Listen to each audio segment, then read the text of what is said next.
on arrive enfin à, je ne dis pas à l'immigration zéro, mais en tout cas réduire, s'il est possible, et nous pensons qu'il est possible au RN, réduire les flux migratoires de 90%, faire en sorte que la France ne soit plus cette, cette, cette terre d'immigration sans contrôle où eh bien, toute l'immigration sahélienne et subsaharienne vient se déverser sans aucun contrôle et sans aucun questionnement de la part des pouvoirs publics, comme si c'était quelque chose d'inévitable et peut-être de profitable pour les Français. Nous disons que c'est quelque chose de tout à fait destructeur pour la France, qui appauvrit la France, qui insécurise les Français, et ce sera au gouvernement de Michel Barnier de se déterminer vis-à-vis de cette question qui est, selon nous, l'une des grandes questions de ce début de 21e siècle, ce que d'aucuns ont appelé la ruée vers l'Europe.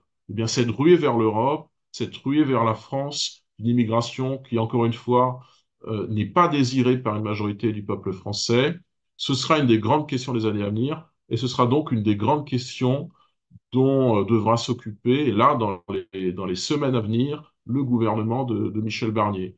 Qu'il soit ensuite, comme vous le disiez, gaulliste social. Bon, ce sont des formules et des épithètes qui nous importent assez peu. Nous regarderons bien davantage ses actes en tant que chef du gouvernement que ces vagues épithètes qui sont issues d'une campagne interne il y a 2 ans.